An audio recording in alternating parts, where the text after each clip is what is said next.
Welcome, everyone. As you can see, some people are letting us know where they're coming from. Feel free to let us know. We love to kind of see the global movement of people thinking and chatting about responsible sourcing and sustainability. It's great. So if it's your first time joining us, thank you. We are recording this session, and you're welcome to speak up, ask questions, make comments, but we just ask that when you're not speaking, you stay muted. And if you want to ask a question or comment, you can also feel free to put it in the chat. If you do happen to private message anybody, we just ask that you keep it respectful. We don't want anyone coming to our sessions and then getting some messages that they don't want to receive. So if you're not familiar with the living room sessions, these are informal virtual hangouts that are meant to foster community and connection. They were born out of the isolation of COVID and all of us kind of missing seeing each other at our conferences and events throughout the year. We find that, in between those conference sessions, at the lunch or the coffee, that's when you're getting the opportunity to connect with your friends in the industry and have these conversations that end up being so meaningful and driving this work forward. So we're trying to make that space here. So today's session is a little bit different. If you've attended previous sessions, a lot of the time we've had a guest or done a deep dive into a certain topic. Instead of that, today we're going to use this last living room session of the year to share a bit about our approach and our thinking as we work towards responsible sourcing and sustainability. This is a really busy time of year for everyone and in the fourth quarter, so we appreciate you coming to learn about this and offer your insights as well. So an important part of our approach to working with all of you is listening to our community, being receptive and trying to understand the diverse experiences and needs of jewelry businesses across the industry. It's also important to us that we're always taking in new information, that we're always reflecting on how we do things, and that we recalibrate as we go, because this is an evolving industry and an evolving part of our industry in terms of this work. So we did ask, I think some of you may have filled out our survey that we sent, some of our emails. So we are asking for that feedback and asking about your experiences so that, as we go into 2021, we can be prepared to help you guys as much as we possibly can. So for today, and because our living room sessions are more conversational and informal, we don't want to inundate you with a 2-hour-long presentation on our methodology necessarily. It's going to be pretty broad strokes, but if that were of interest to you guys, feel free to let us know in the comments. We could plan to do, more of an in-depth workshop or something with a little bit more detail in the future. One more thing is that we're also going to be doing a few polls today. So Christina will launch those as we go throughout the session. So keep an eye out for those. So this session is really about reflecting on this year and thinking ahead to 2021. And so we want to hear what you think of our approach. We want to better understand everyone's unique needs, and we want to keep all pushing forward through this conversation. So let me start sharing my screen. I have a little presentation. Okay.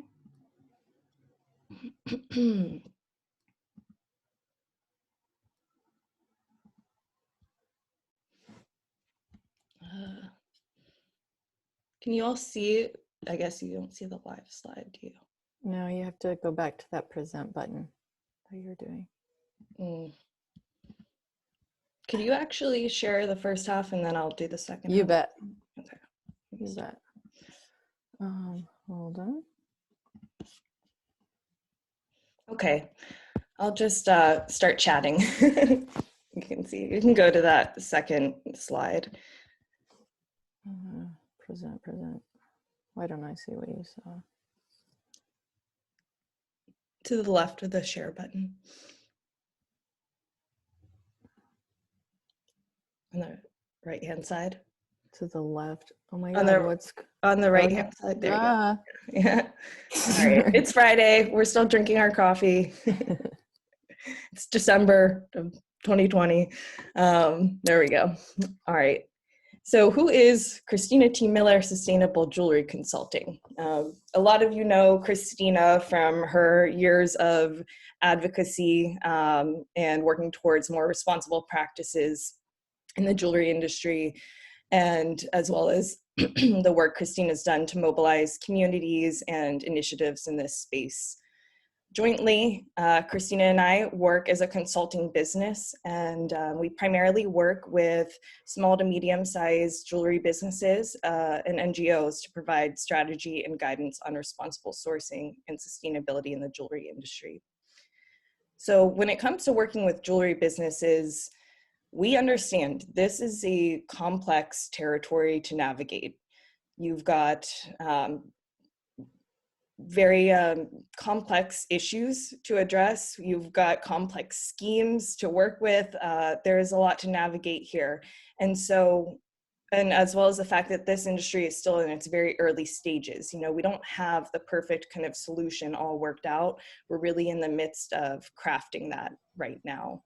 But we know that change is possible, and it's our goal to make all of you in the jewelry community feel supported in this process, confident in your practices, and motivated to strive for more and be change makers.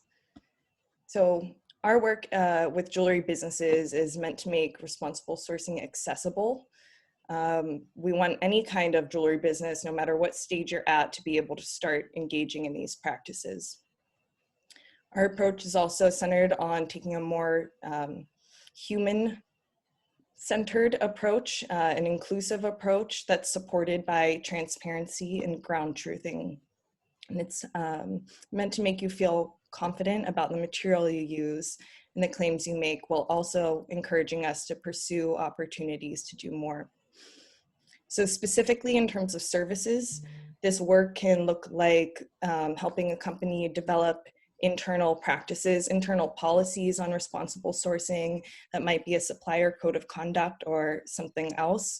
We also help develop systems and processes to manage your supply chain and understand your impact. We don't have to do a full-blown responsible sourcing program with every client. We also offer things at kind of like a as-needed scale. So we can offer coaching, staff training, workshops, and custom work on, you know, unique projects as well. So some of you might already be familiar with those activities, but what you may not know is that we also do work on the upstream side of the industry. It's really important to us that as we are communicating with designers and retailers and people working directly with consumers, that we're also taking in information, staying up to date, and understanding everything else happening on kind of like the back end of the industry. So that work typically looks like doing research, working with nonprofits and NGOs to bridge initiatives, working at the source to the jewelry industry here. And just an example of that, as many of you know, gold has been a top priority in our minds for the last 2 years. Sorry. So earlier this year, we had the opportunity to work with Live-In Sources and USAID on a project to assess the commercial viability for conflict-free gold from the Congo. And last year, we were able to hold a little working session on artisanal and small-scale gold mining after the Chicago conference. And we saw a real value in facilitating that discourse and learning between stakeholders working on these issues. So that in turn supported the development of the Amazon Aid Gold campaign and the network we're developing there. And we'll share more about that in the future. But these are just a few examples of how we work on kind of the back end of things to make sure that everything we're doing for the industry here comes from an informed and engaged standpoint. So I don't know, Christina, did you end up doing this poll? If you have engaged with us before, if you've been to a living room, seen us on a webinar, or we've worked on a project together, we'd love to know. Christina, I'm not sure if this is a poll we have set, but that's just information we'd love to know, how you like to interact with us. Sorry, too many buttons. We have the poll up. Okay, great. And so as you share that, if you can go to the third slide. We want to share a bit about our vision, because like I said, we are really part of crafting something new, and in kind of pursuing something like this, we need to be reflecting on how we're doing it, why we're doing it, and what we're working towards. So it's kind of silly, but I love this this thought. If any of you have had that grade school poster that said, reach for the moon, and even if you miss, you'll land among the stars, I'd love you to keep that in mind as we're thinking about vision. We need our eye on something ambitious to work towards. And so I think it's a really powerful tool when we can imagine the type of jewelry industry we would love to wake up to tomorrow and see. Imagining this type of jewelry industry that we would be really proud to be part of. So part of the vision that we operate with, first, we do accept that there are limitations of the industry in terms of the available solutions and materials that we can use. We know that there will always be unknowns, but that's not going to stop us from working towards this vision. The most important thing at this time with this vision is that we don't give in to the status quo. We don't kind of accept things as we are, but rather we engage, we act with transparency, and we keep pushing to improve. So our vision for the jewelry industry is, first off, about having true respect and value for all people in our supply chains. This means that miners and producers, all of the stakeholders in our supply chain, we treat as equal business partners. Our vision for a responsible jewelry industry also respects the sovereignty of Indigenous lands. It's honest about our history of exploitation, colonialism, and racism.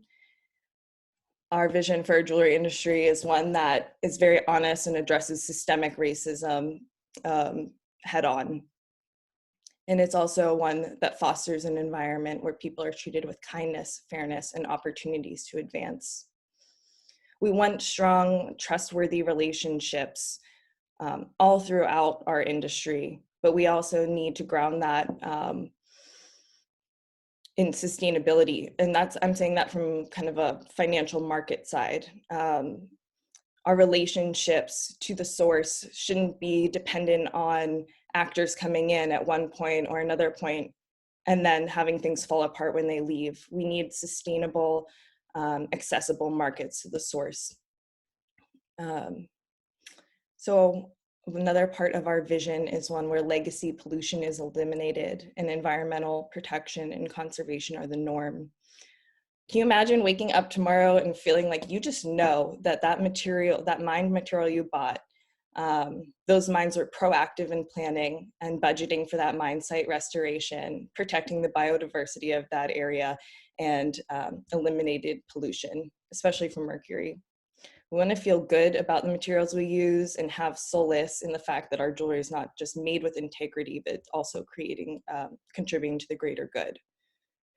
So if you've got your dream vision for the jewelry industry, we would also love to hear about it. Maybe there's something in there that we've never considered before, but understanding what we're all working towards is an important part of kind of creating consensus and collaborating. So I'm going to take a quick pause, Is there any update from the poll you want to share? Anything in the comments or the chat box we've been getting, Christina? Otherwise, we'll Yeah. move forward. First of all, the chat box is open to gather your visions for the future. But it's great. It seems like folks have been participating in the living room a lot. So those of you that are here have been before, which is great. Thanks. Looks like a lot of you are getting information these days from webinars, like we all are, right? Because we're not meeting in person. So we're hanging out in that way and learning in that way. We've got a few folks that are here for the first time. So always an acknowledgement of welcome. It's not, this is a community of people here, and you are welcome to it. But there's a question that's come in from the chat that I think we'll save for a little bit later in the discussion, and we'll come back to it about kind of labeling conflict-free gold and how to understand that the terminology to describe those complicated situations. So you can keep going. Sure.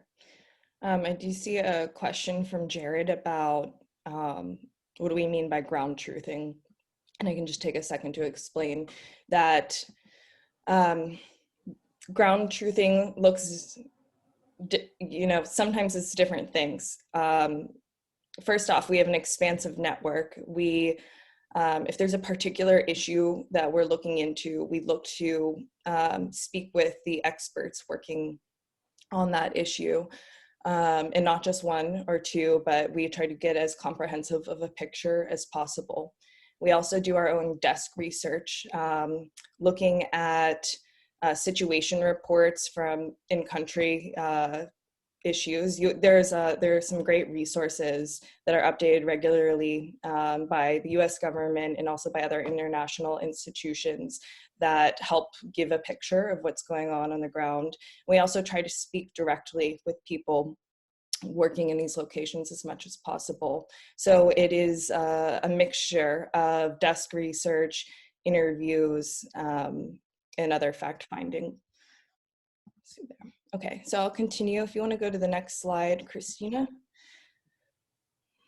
So I'm not going to go into detail on every one of these, but if you guys were part of our ethics session or you've joined us for some other sessions, you might hear about us recommending everyone have some guiding values or guiding principles.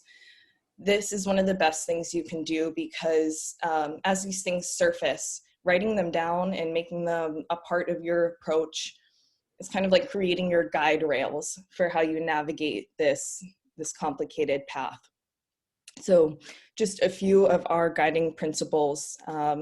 First, we have to value human life and work towards the benefit of all those involved in the trade, particularly those left most vulnerable, which are miners and producers.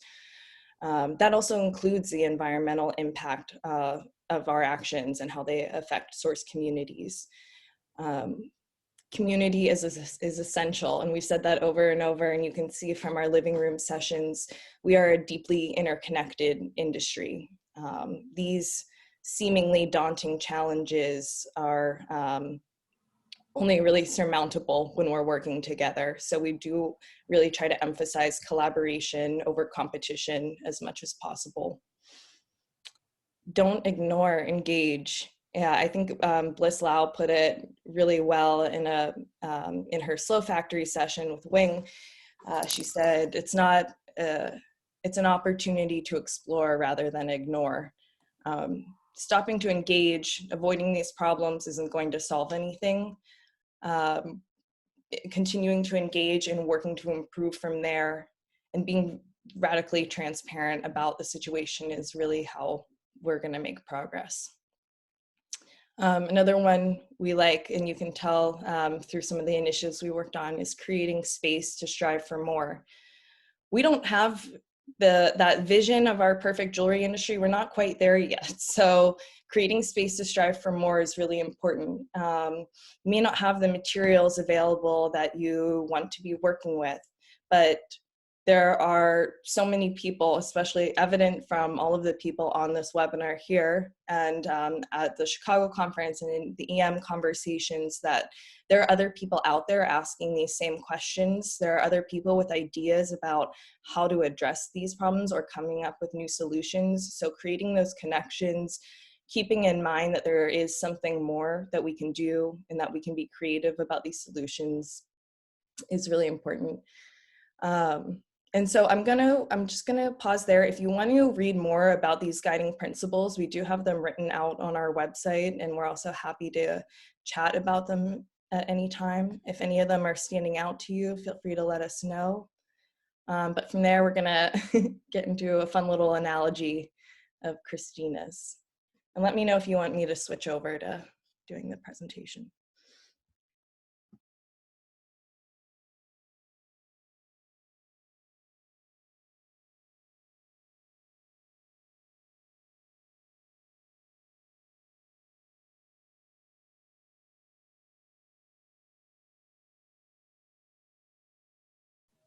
Okay.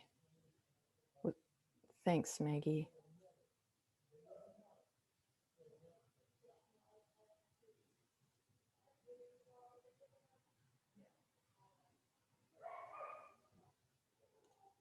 Okay. What does this have to do with anything, huh? So in the notes maybe, or just wave, if it's something that you're familiar with, the game Blob. It's a game of tag that I played as a kid. Maggie and I are referencing elementary school today as a touchstone for where some of our thinking started, right? So if you've ever played the game Blob, you basically, one person's it, and you're running around with all your friends, and you're trying to tag them, and when you tag someone, you hold hands with them, and then now you're two people running around, and then you're trying to grab someone else, so then you grab someone else's hand, then you're three people running around, and the larger the chain gets, the more cumbersome it becomes, because you're all together running, trying to catch and surround the remaining people. Well, when I was in elementary school, we went on a field trip to a farm, and it's the kind of farm where sheep and cows are, fenced in on the farm, and we got to play tag in the middle of our field trip.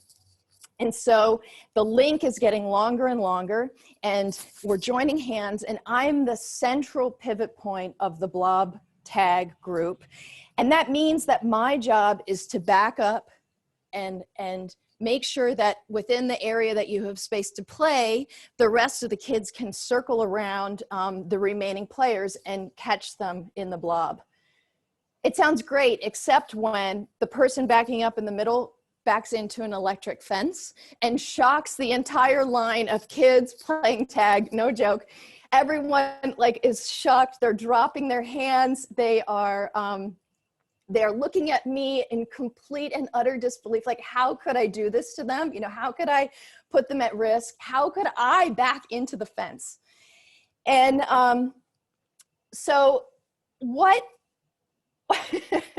there are a lot of lessons in a story like that, right? The obvious one is, don't touch an electric fence, right? It's pretty obvious. But the less obvious ones are the fact that we are all in this together, right? And that any weak link in the chain becomes problematic for all of us. And so by weak links in the chain, I don't mean, what I do mean is putting our attention on the places where it matters most that we improve, where it matters most that we support the strengthening of those links. And we can do that by thinking like a blob, right? So where we're gradually kind of grabbing around sort of the grandma's embrace, right? Where we're pulling people into the circle of conversations that we're having. However, the blob never gets everyone, right? It's never encircles everyone, and that is a positive thing, because you need people that stand outside and ask questions, pose challenges, hold accountable, purposefully play the role of the devil's advocate, purposefully provide the voice that maybe the rest of the group is not hearing. If you've ever seen the movie 12 Angry Men, it's an old film, but with an excellent message. And there, it is in that sort of jury process where one person must question the general direction that a group is going to ensure that the ethics of the decision making are accurate.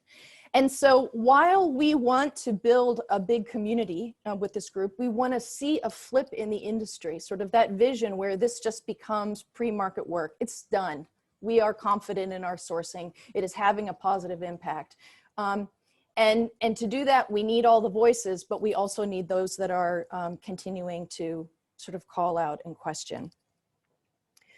So being a blob means that we talk to each other, and that we, when we see that there are vulnerabilities in the supply chain, we work together to address those. Rather than what often happens is the weak link is removed and re-knitted together, and we go forward, you know, as we were. Instead, we want to address that weak link and work together to make it stronger. So in contrast, you know, a mob would be something that is, tends to have kind of defensive qualities. A blob is flexible. You can bounce ideas off of it, you can work with it, and you can be absorbed in if you want to be. It's not a, you know, you're right, you're wrong, it's my way or the highway. It's not you're with me or you're against me. It's not pressuring. And yet it is able to maintain this flexible feedback where there are questions and concerns that we need to address.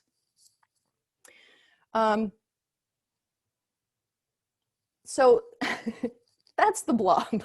Blob theory has to do with getting shocking kids at the on an electric fence when I was in elementary school. Now you know. So the next slide would be great, Maggie. Thanks. So people often ask, how do I get started? And I want to go back to something that Maggie said before we unpack these a little bit. And that is that a lot of our work, I'd say half of the time, if not more, is focused upstream, where we are constantly learning, where we are engaged in projects that are about kind of problem, like how do we solve some of the problems you all have as jewelry designers? How do we make your lives easier? That's a lot of what the focus is when we do the upstream work. Then there's this, which is sort of managing day-to-day operations and kind of dealing with how it happens in your own business structure. And the idea that we're aiming for is that, you know, this kind of work becomes part and parcel of your daily operations. So I'm not sure how many Fairmind licensees or fair trade licensees are on the call that are familiar with that process of reporting on the way that you are using your Fairmind Gold. That is something that folks that are participating in that program have had to integrate into their daily monitoring of their supplies and then how they're reporting. So for those that are just starting out, Maggie was mentioning identifying your values. Know where you stand. And I know that that's sort of vaguely stated. It makes the assumption that my values are your values. And you know, everyone in this room, we basically share the core tenets.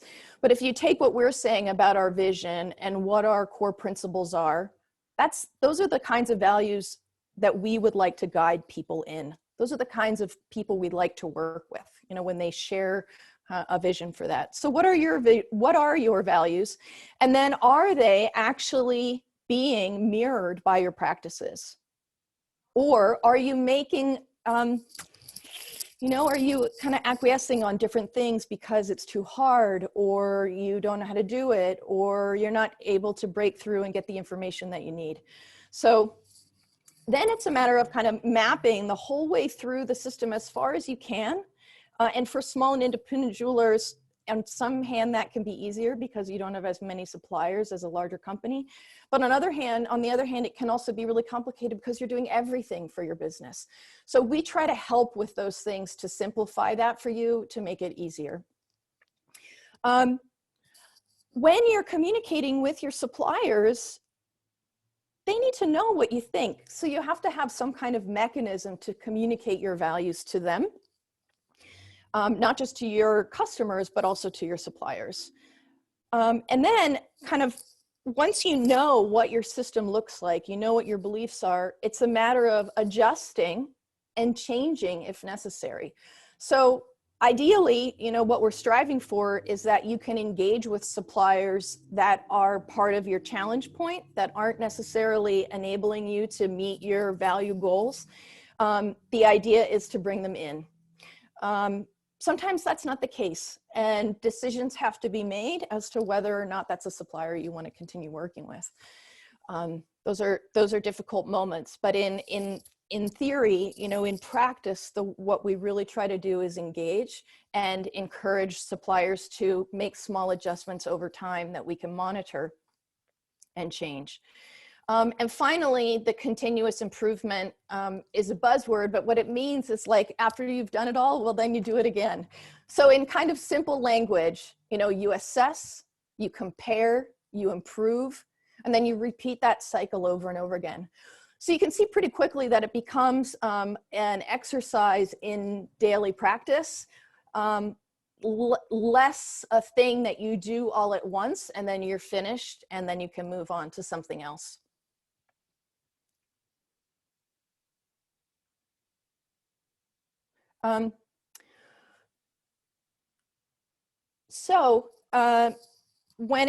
We had a poll here that we can launch. So I'm curious, I can do it from here. Let me see how I can do this. Poll 2. Okay, here it comes. Just some curiosity on our end. It's like, where are you in this process? What things have you started to consider before? Are you at the place where you're just getting started, or are you much further along in your evaluation process? So we'll let that run for a little bit. And if you're not a designer or jewelry like a designer or retailer, I'm looking at Sarah Yude, somebody outside of the actual making process, maybe you want to share kind of where you see yourself fitting in, or how you relate to something like this. Just using the example of Sarah being part of JVC, if you're dealing more than 50,000 worth of precious metals and gems, and you will probably need an AML policy, and that becomes part of your practices that you're evaluating. Okay, so go ahead and continue. Just letting this come in a little bit. It looks like people are still actively participating, so you could go to the next slide, though it can come in. We'll check on it afterwards. So I know that Bob Goodman, I think you might be on the call here. I saw you earlier. I know you have to jump back and forth. But we decided, we wanted to share just a little bit about what we've done for some clients to give you a better idea of what this kind of general ideas feel like, what it looks like. So one of the companies that we've worked with is Barry O'Neill. They're really leaders in this movement. They've been not shy about talking about the issues in the jewelry industry publicly on their blog for years. And they wanted to understand better, how their supply chain, what's going on in their supply chain, what do they know and what don't they know. And so we sort of went through a process with them this year, and one of the outcomes was a sustainability report. It's one of the first ones we've seen for a small independent jewelry company in the US that I am aware of.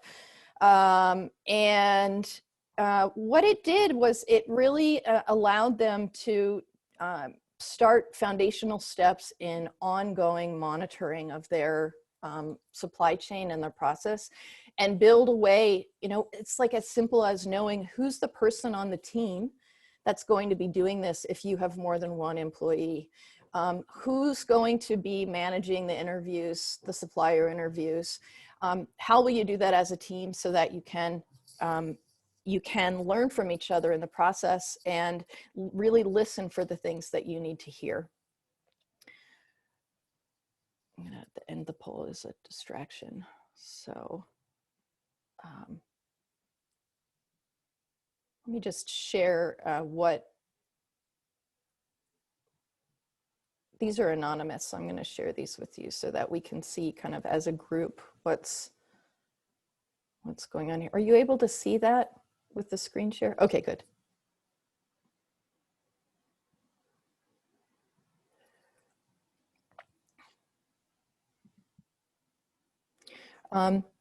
Yeah, so there's a range, right? There's a lot of work being done, which is exciting. And so some of you are at the point even where you have a system to manage your supply chain. That would be something that we would love to, if you're willing to share as we move on in this living room session, that would be interesting to learn about. Or some of the changes that you've made and why. Okay, so I'm gonna stop sharing so that we can go back to the slides. And, okay, I wanna see if Bob Goodman is on. Bob is on. He's on right now. Okay, great. I was just scanning the thing. So we've been working with Robert Goodman Jewelers in Zionsville, Indiana. And what's been really interesting about working with Bob and Rosemary Goodman, I mean, a lot of things. We're really honored to be working with them. They're incredible leaders on the front for justice and activism and being vocal. And what's special here is that with all of this work, you have to try something. So what we did with them is we looked at who are the jewelers that they carry in their store. And we developed a preliminary, and I'm saying preliminary because it's like constantly an improvement, a preliminary way of evaluating the basic practices of their jewelers. Some of you on the phone or on this meeting. And then we figured out some criteria that would need to be met so that we could apply a label that works in the marketplace. Like, this is where it all gets kind of complicated when we are striking a balance between what we see needs to happen on the ground, complexities when it comes to communication and claims, and wanting to give really honest information to the consumer. At the same time, it's taken me almost 2 decades to really understand what's going on with all this, let alone a consumer who's there wanting a good experience buying a piece of jewelry, right? Like, we can't expect them to dig in the same way, but we should be making the information available to them so that they can decide on their own. So that was sort of the initial process. And then to be able to say that these jewelers are practicing in a responsible way, we had to build a glossary. And then we had to develop an improvement plan for how we could gradually deepen the expectations that those jewelers meet over time. And so now you're seeing sort of this place where we are linking kind of in this case, the artisanal jeweler as supplier to a retailer specializing in custom-made jewelry and sharing it in that way. And so in addition to that opportunity, what comes up in this space right now too is also the work in the very present moment with the BIPOC community that is part of the jewelry industry, both all the way at the source of our materials through to the designer. And that's something that Bob and Rosemary Goodman have been really active on. And it's been an opportunity for us to figure out how to incorporate that thinking into their work. So we can go to the last slide. So for us today, here kind of as we bring this piece of the conversation today to a close, a call to action always, right? So as we're looking into 2021, you know, I'm already starting to think about that torturous exercise of what my 2021 goals are. You know, what are my New Year's resolutions, both for me personally, for business, for the world, what it is that I would like to see in the world. And we know that we are going to continue the living room sessions in 2021 because those have been such an incredible opportunity to bring information. And our January living room session, we know, is again going to be in partnership with Ethical Metalsmiths, and we'll be bringing Mark Wheeler back for another ethics session where we're going to go much deeper. The first one we had, you can watch on our living room sessions videos, was very broad, and you can see an example of one of the questions we discussed. But for this next one, we're going to go deeper and try to unpack some of those really hard questions that we have in the industry. What we're going to be working on still in 2021 as well is the Gold campaign with Amazon Aid Foundation. And we keep bringing it up because it's sort of one place where we can kind of galvanize our efforts on responsible gold sourcing and really supporting artisanal and small scale gold miners.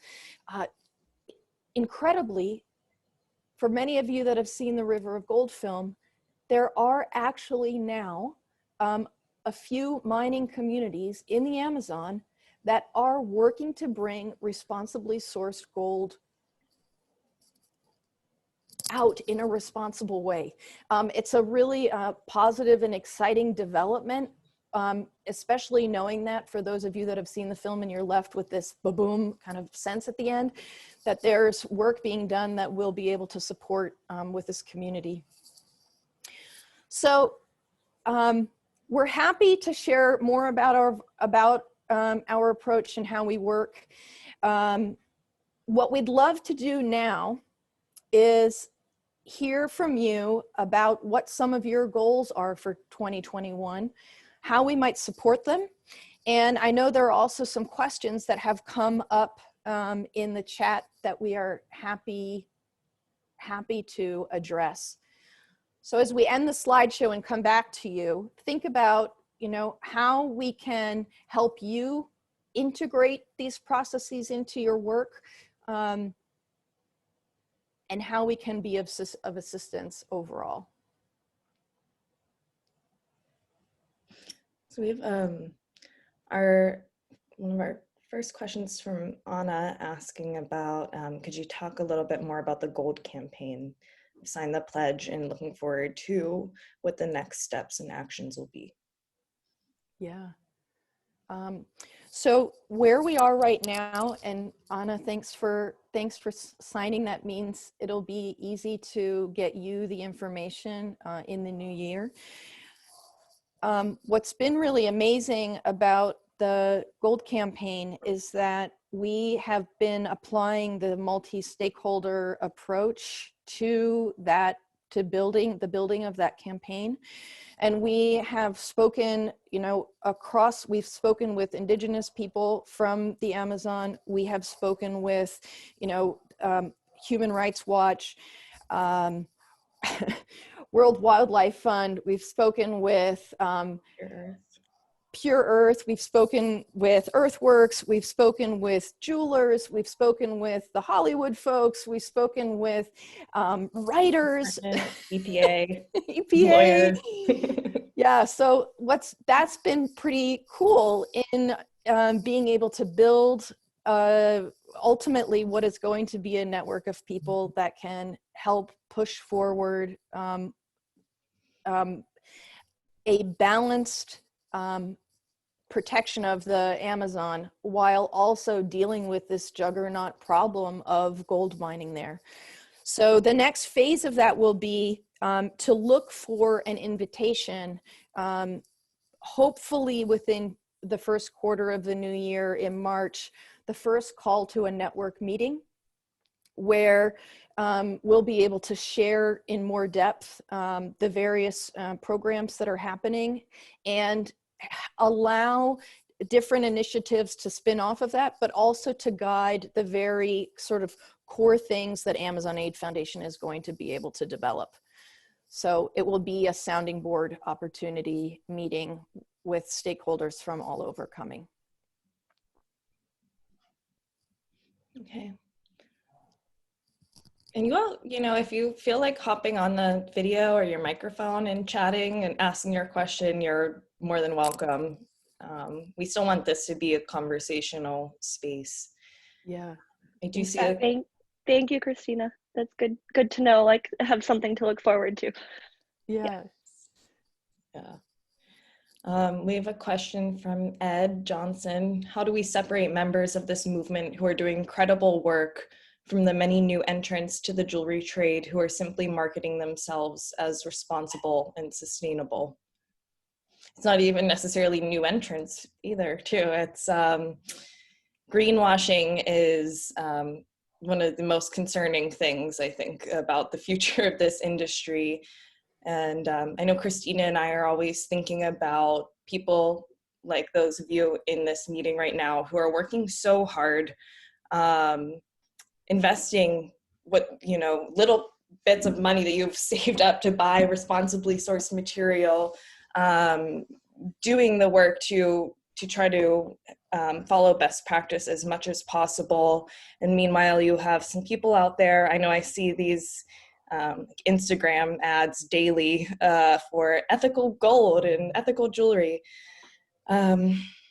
This misinformation is something we do have to combat. We talked about this a little bit in our ethics living room session. One thing that we tend to think about is moving towards radical transparency. At this point, just kind of describing your business as ethical or sustainable, it's likely to get conflated with these other businesses who are, which are likely not, you know, taking the steps that you are. But whenever we are doing this in a transparent way, if you kind of refer to that Barrio Meal report, I think that the companies who are doing a more convincing job at this kind of marketing are the ones who are acknowledging the challenges, acknowledging the areas where there's still more work to be done. It shows a deeper knowledge of your supply chain and the issues, and it allows you to speak to kind of the actions you're taking going forward. Christina, do you want to add to this a bit? There's a couple different things to think about in addressing this. Well, I was just really thinking that what I want to change real quick is the dynamic here. I'd like to turn it to you all, because this isn't something that it's like Maggie and I do not kind of sit here in our little space and then say, this is the right way to do things. Everything very much is decided by like weighing the spectrum of the way things work in our system. So I'd love, you know, people are commenting here, comment out loud. So who would like to comment on that question from Ed Johnson about the risks of greenwashing and people coming on? You know, do you have ideas for how we might address that in a way that isn't call out culture? Or so Bob and then Christina Ma. Bob, you're unmuted. So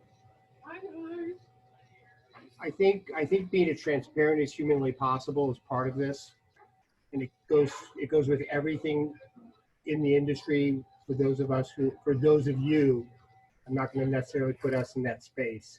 For those of you that are trying to be as socially responsible, for whatever that means, because the people that lie, whether they're the big people like Signet or others, the people that lie aren't going to be transparent about it, because if they're transparent, they are therefore going to be caught.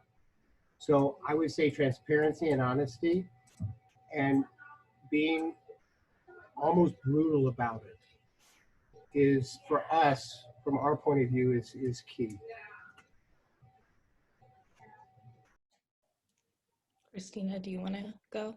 Yeah, there's a great quote from Pippa Small She's a jeweler who's based in London, and I think a lot of us know her. You can look up her work. And she was quoted in an article in British Vogue by Rachel Garahan, I believe, that said something like, "We're going to bring us all collectively down if we overstate." And she was talking about being precise with language. And I think that's really important. So I've tried to take responsibly sourced off my website and put instead known vendors.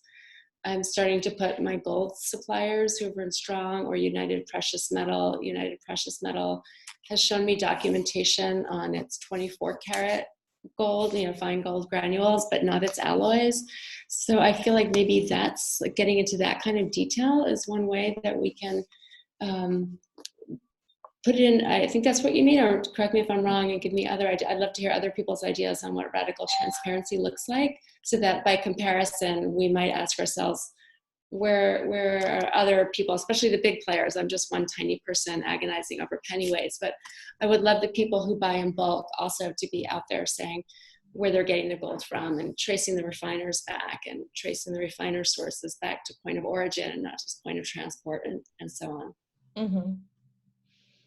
I think another interesting example of, striving to be transparent is a fair trade jewelry company.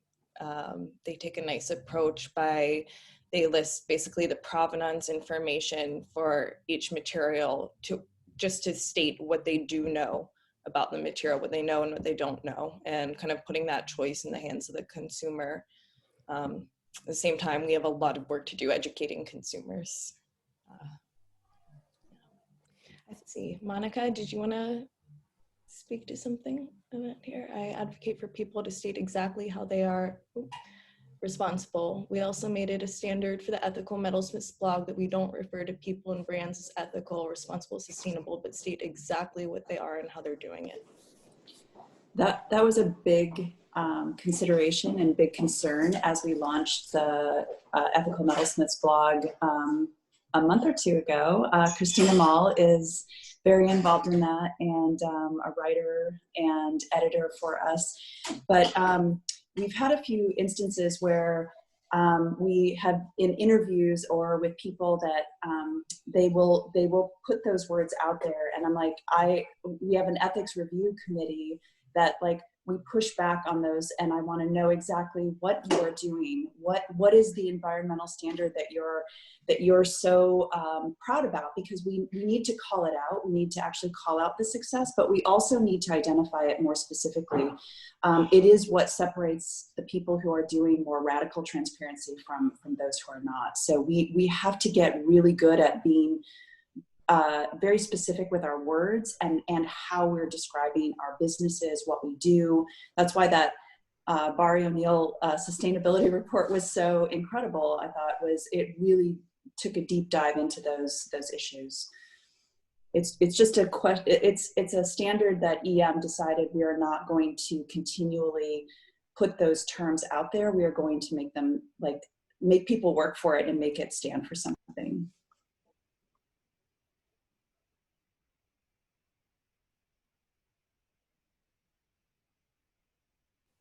That's great. It's so nice to see how everyone's kind of doing this in their own way and in their own work. It's really exciting. Looked like Sarah wants to say something. Go for it. Yeah, I just wanted to remind everybody that the Federal Trade Commission does actually have guides for making what they call green claims. They are not super thorough, and a lot of it is written in language that's kind of like, this is how you avoid, making unfounded claims. But there is actual guidance out there, and their likelihood of enforcing that guidance in the jewelry industry is fairly slim. But they are very clear that you need to make your claims, your eco-friendly claims, very specific. Just saying something is eco-friendly or green is not going to be enough to communicate to the consumer what it is that you're actually doing. So the more specific you are about the information you're giving your consumer, the more likely it is that that claim would pass muster under the FTC.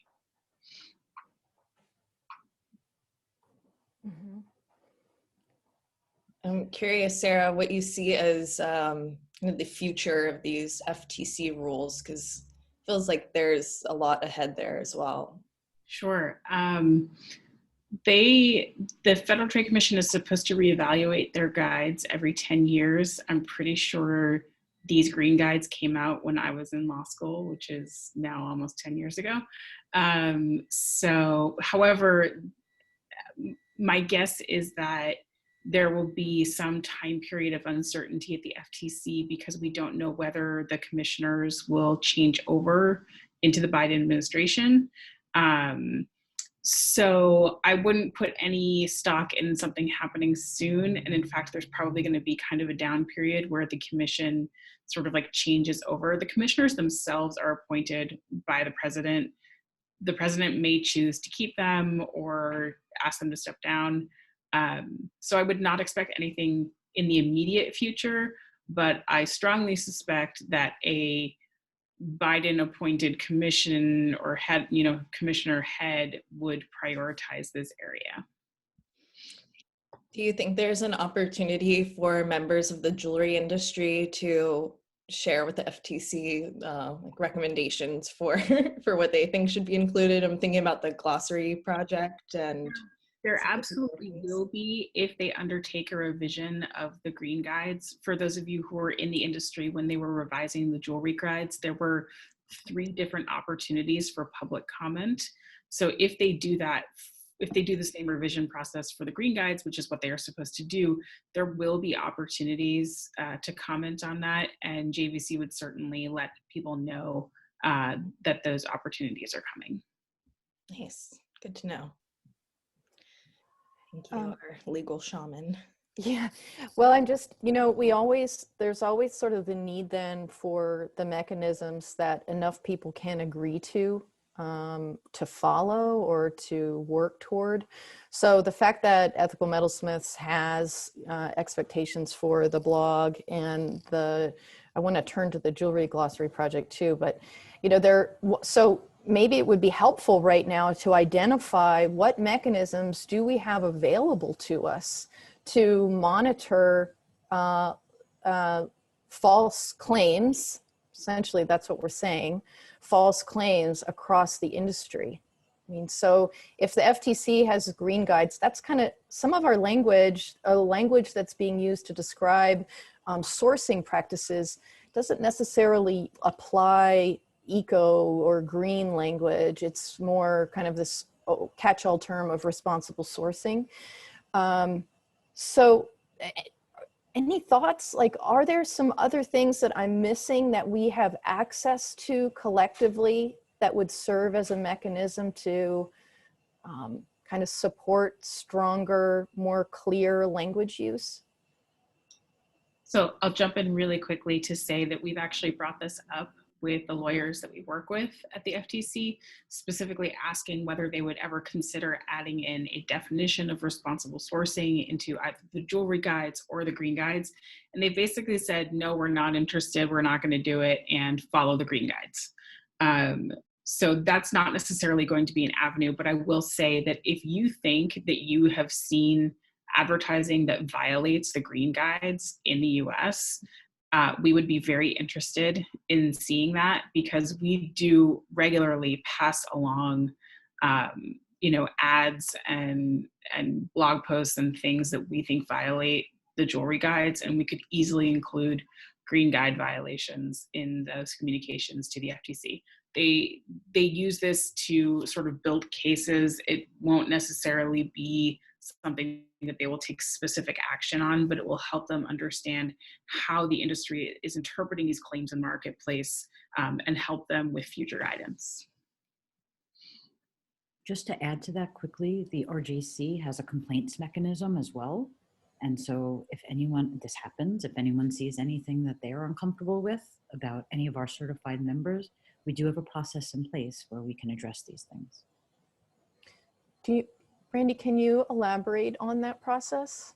Like how does it work? Like, who gets a complaint, and then where does it go from I knew there? you were going to ask me that, and of course, Sorry. No. If you give me a couple of minutes, I'll just make sure that I'm providing you with the right information. Yeah, that would be great. So just give me a couple of minutes and I'll come back to you guys. Thanks. So, so that's something. Does Jared or Jay? Who else is Anna? Who else is working on the glossary project? Christina. Does anyone want to speak to update us on that and how we might use it more? So for the work for Bob, we did refer to it. So it would, all of us like collectively would like to continue kind of putting energy into that glossary project as a place that, so that we can all use those definitions. So do any of you working on it right now want to speak to it, or how can we help you, or that kind of thing? Unmute. Jared, I saw you hop on video. Did you want to talk about it? Sure. Yes, if someone could please invent a machine that would allow all the members to clone themselves. It would produce additional working hours and ability to meet more regularly. It's just, we have more words we want to work on, and revisions to the first set of definitions we're also working on. And I think we're just all, like everything else, it's an all volunteer project, and it's incredibly important and meaningful, and everyone's committed, and everyone is just resource constrained. But clearly the adoption and use of the glossary showed just how important it is, and we're all, I think, really committed to continuing the work. Yeah, I would also just add that there's a tiny bit of restructuring and kind of figuring out the structure of the team happening at the moment. So I think once that kind of settles a little bit, it may be easier to bring on some more members to help out in the future.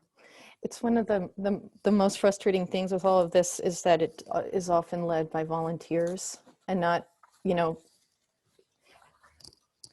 boy, do we understand the value of volunteerism, right? This entire community is built on volunteerism, right? There is, it's unbelievable how much gets done in a volunteer capacity and rarely goes acknowledged. So you know who you are. Thank you very much for all of your efforts over and over and over again. However, like you can get more done when you can get paid to do the work, right? That's a very real thing too. So maybe that, maybe the glossary project needs a sponsor, the right kind of sponsor that, right, that can do it in a way that does not compromise integrity and does not compromise on ethics and that kind of thing. So we just voted, is that something we want for the future, 2021? We want sponsorship for the glossary project, right? Like, so 2021 goals. Yeah, that would be amazing. That would be amazing. Brandy, you're back.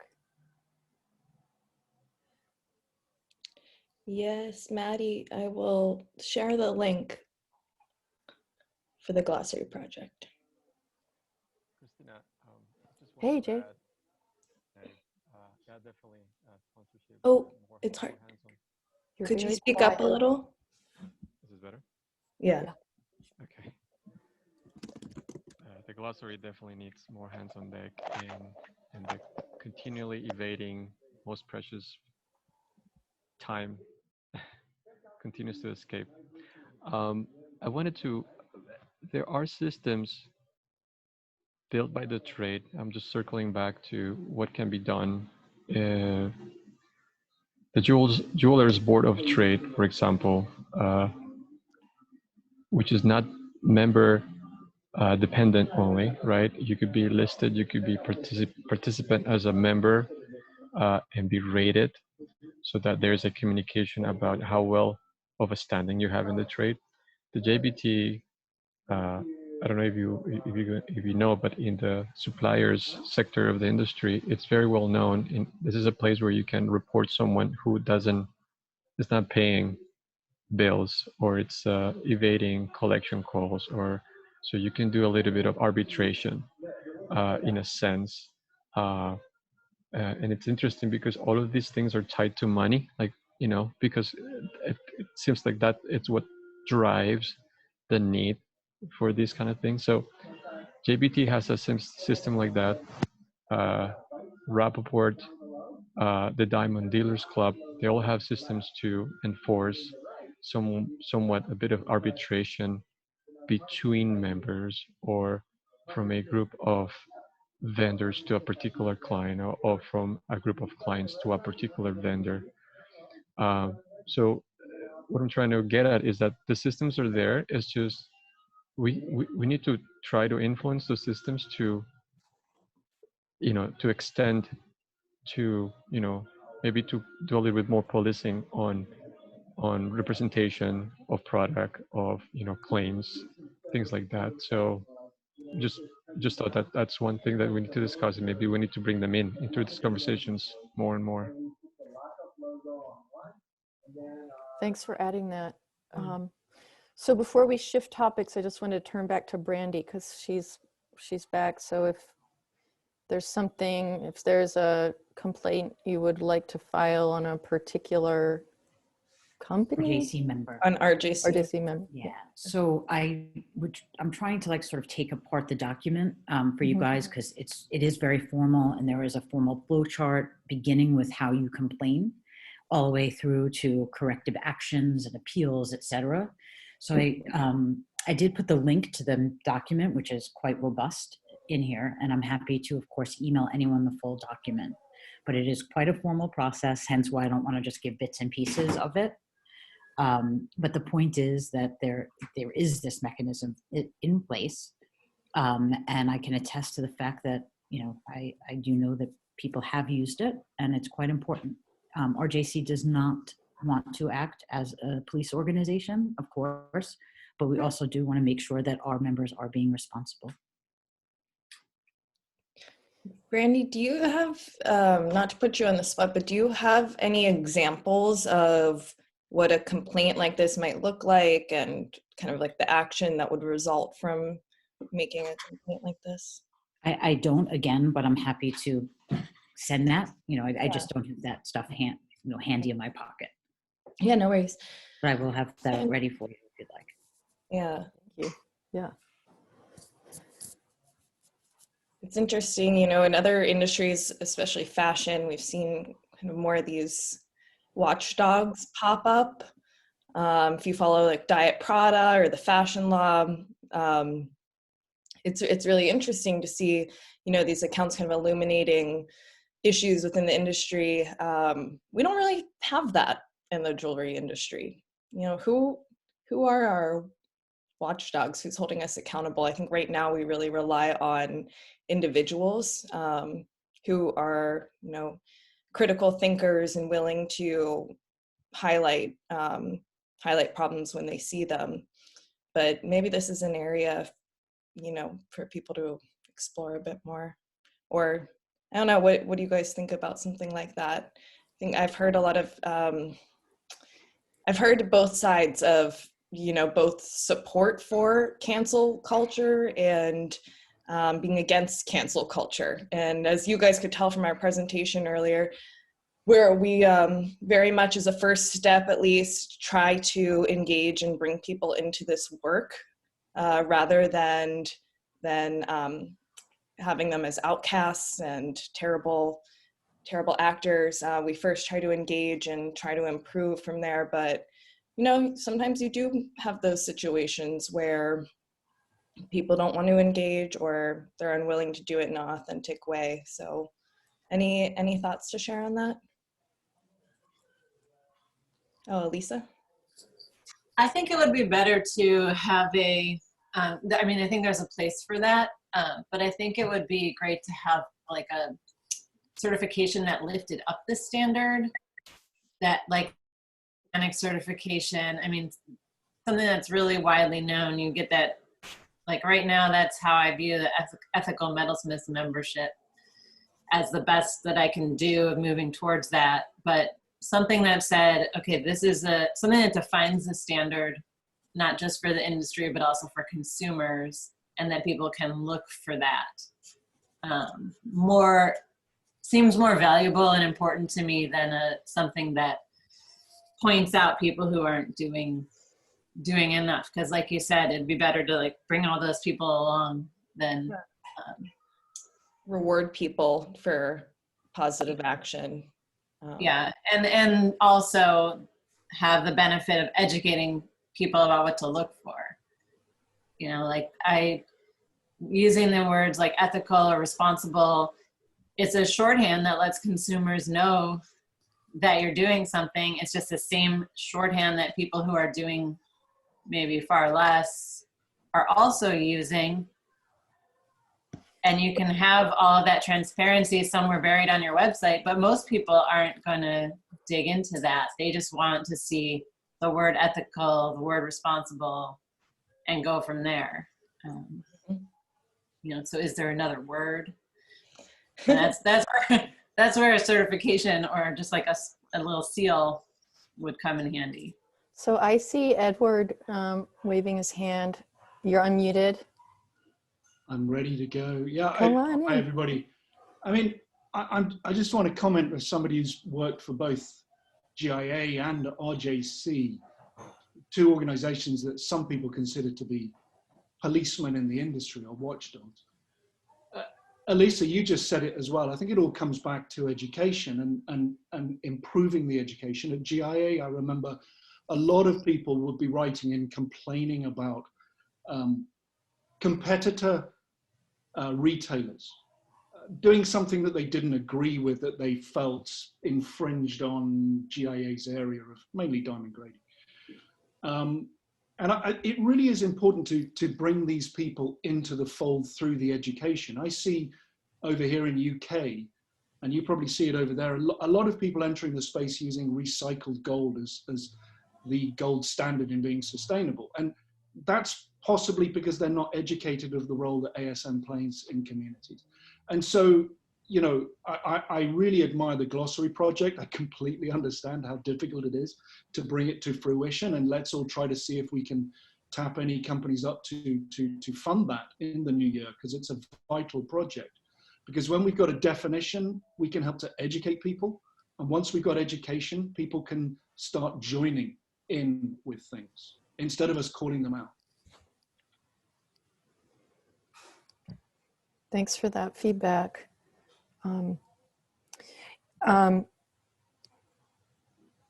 We're looking, please do post the glossary. Okay, just seeing there's a lot of chat going on. So I wanted, there's another line of talk that we'd like to pull out if you're seeing anything.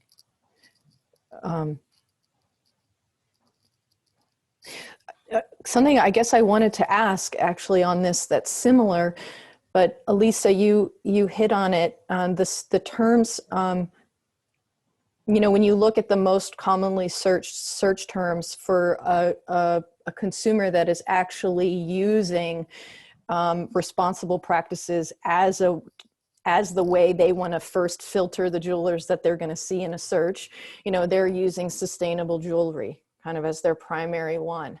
And that now, you know, when you use that search term, you're now getting a lot of, you know, you're getting a lot of responses on that to then filter through even further. And so on one hand, kind of, we all know that in marketing and in trying to reach consumers, you have to make it simple first. So something that we talk about is kind of how do you create an appetite for complexity, and that one of the challenges that we see is this is trying to kind of strike a balance between really important research like what Human Rights Watch does. Their new updated report just came out on, how's the jewelry industry doing when it comes to human rights. And we're getting through a report like that, some consumers might search for that. And we're getting some insight, deeper on the ground for people that can do, this is the ground truthing we were talking about. So, organizations that have the ability, the human power to be able to be on the ground talking with individuals that are affected by our industry, and then sort of bringing that information back to us in the form of a report. That, the responsibility then of the jeweler at any scale, large or small, is to be able to speak to what they're doing to address those things, because it just is my sense that if you're searching for sustainable jewelry as the thing, some of the ideas you have in mind are the impact on the environment, the impact to people, the impact of workers in the process. So do we think that more subtle, I don't know, do we think that more subtle terms are going to find the attention of the consumer?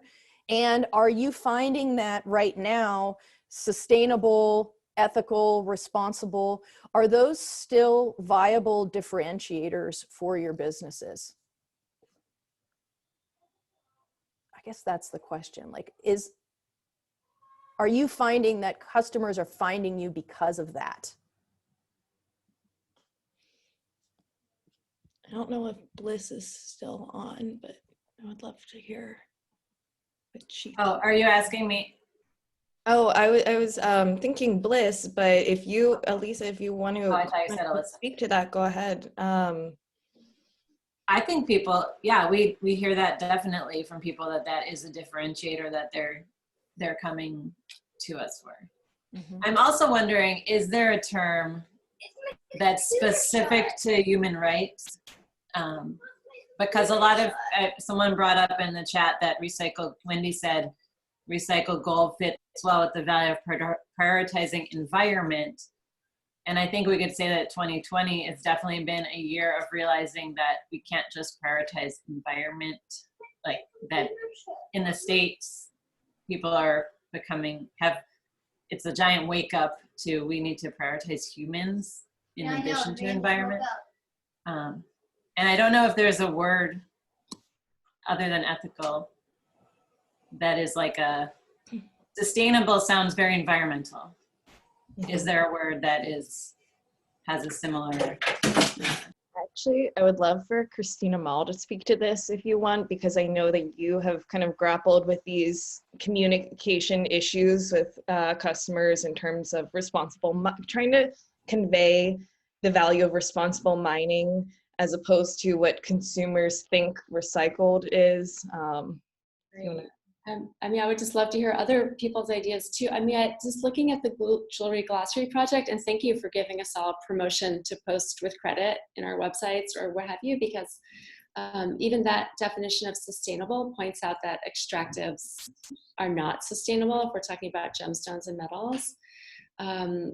But maybe people mean jobs, or maybe they mean sustainable development goals from the OECD. And same with the word recycled. Even Swiss refiners might be buying gold that's been laundered, not realizing, because it looks like it's in the shape of jewelry, so they think it's post-consumer recycled, but it's not. So there are almost no safe terms. I don't know if you've been following Robin Gambier in the Ethical Metalsmiths member forum. Basically, the point is have a healthy skepticism about every term and either define it yourself, as someone suggests, or post a shared definition. But I think that it's a shame that so many people are searching terms like sustainable jewelry, where, back to what Pippa Small said, I worry that that term may bring us all down and cost us credibility with consumers and clients and in the world if we overstate. I can mention something on that. Thank you for that, Christina. Hi, I'm Bliss. I made a pivot recently to the word conscious because I feel really like I completely stopped using the word sustainable. So Christina, when you say that like I'm losing business because I refuse to use that word, but sometimes it slips in, that's a little bit scary. But I think the idea of conscious to me was sort of this open-ended window of an idea of working with intentionality and having a lot of intention in everything I'm doing. And I feel like it doesn't have the connotations that have been defined in someone else's mind by something else. So I feel most comfortable using that term. And I've spent a lot of time thinking about it, and I switched from responsible to conscious because it felt more comfortable to me as well, even though I feel that I'm doing both. That's what we use. Yeah, that's interesting, because especially at this time, as we're talking about how we don't have these, kind of perfectly responsible solutions, doing, as our first kind of initial point, doing things with intention as a foundation to all of this responsible practice is, I think, a really great way to think about it. Okay, so we're getting towards the end of our time. I think we'll start to wrap up, but this has been a really amazing thing to come out of this year, keeping our community going with these living room sessions. And like Christina said, we want to keep these sessions going into next year. We already have a few ideas for living room sessions that we'll do. I think we got a few more ideas from the conversation today, but if you guys have something specific in mind that you would like to see us bring in a guest to talk about, or just have a conversation about here, please feel free to let us know either in the chat or, you know, at some point offline. I think I'll turn it back to Christina to kind of wrap us up for the day. Yeah, thanks. Kind of in closing, we know that in January, as I mentioned before, the next living room session, we're going to do another deep dive into the ethical conversations. One of the things that that breaks my heart, and frankly, it's the reason why I do this and I don't make jewelry, is that for a lot of new folks coming into this work, it can be so horrifying to learn about where your materials come from. So what we're trying to do, you know, especially with the ethics portion of, you know, our partnership with Ethical Metalsmiths and working with Mark Wheeler, is it's sort of like care of the soul a little bit when you when you're dealing with some of these topics. Like, yeah, we want a standard. We want to know that if we check this box and we follow this rule, we're okay. You know, we're not harming anyone. We're not hurting anything. The reality is we're all going to back into the electric fence at some point or another. We're all going to hurt somebody. We're all going to like mess up the chain for somebody else. And we're all going to have to come back together and sort of work to fix it. So like the pledge we're making to you, and what we hope comes back hundredfold throughout,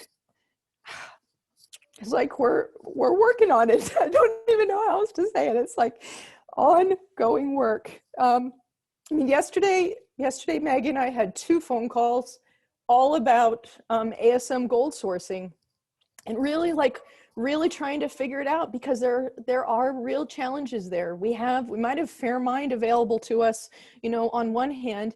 It has challenges, but it's not affecting the, you know, 40 million gold miners that are there. We have millions and millions of people that we have to sort of turn the tide for in our purchasing. And we set up obstacle after obstacle after obstacle from a point of view that is risk-based. Like, I don't want to contribute to this. I don't want to contribute to that. I don't want to contribute to that. And in the process, we're not even giving people a chance, right? We're not even giving them the chance by engaging to improve.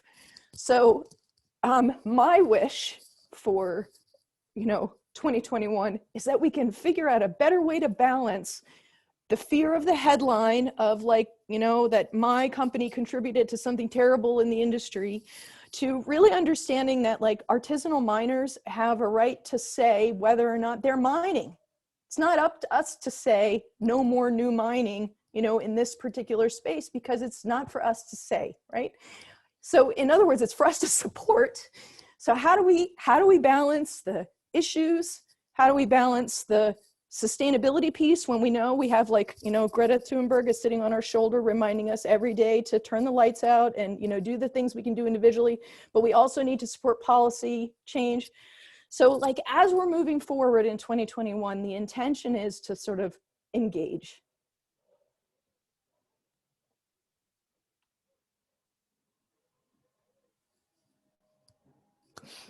Glad you're all here. There we go. Hi, Christina. Thank you very much for this space. I get emotional. This has been a very tough year for all, for different reasons. And knowing that the living room session was coming was also always some kind of hope and a way to share.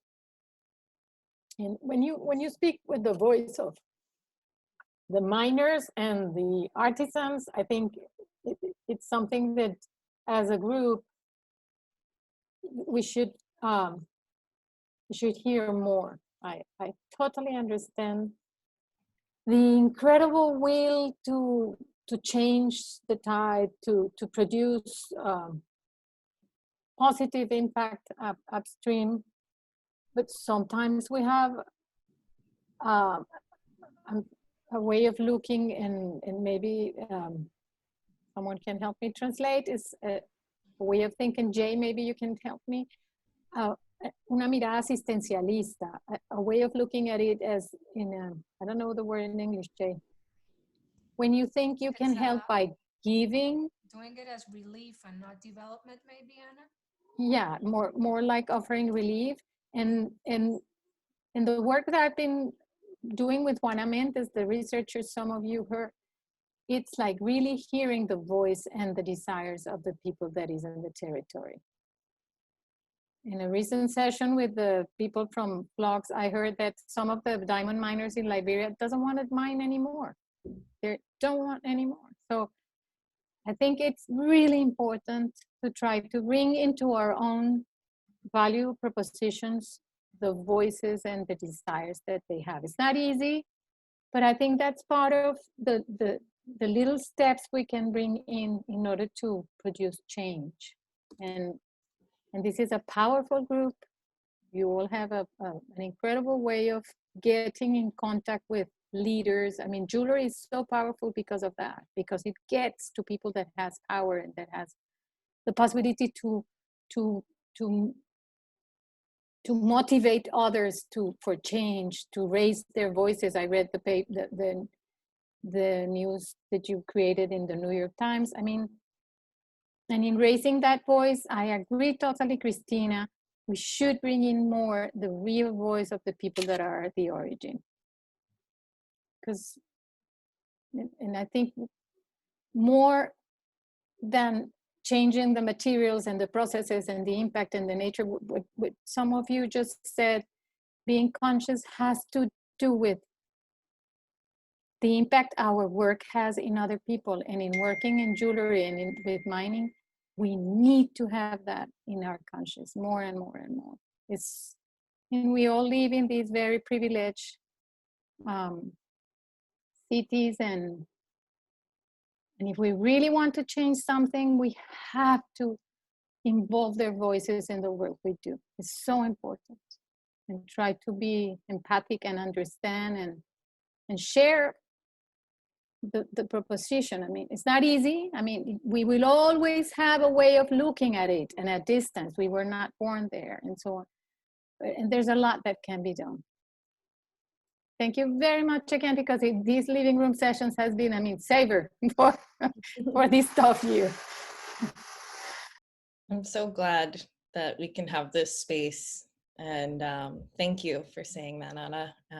I'm excited for next year, and I'm, if anything, amidst all the uncertainty, we know we have this amazing group of people to come back to.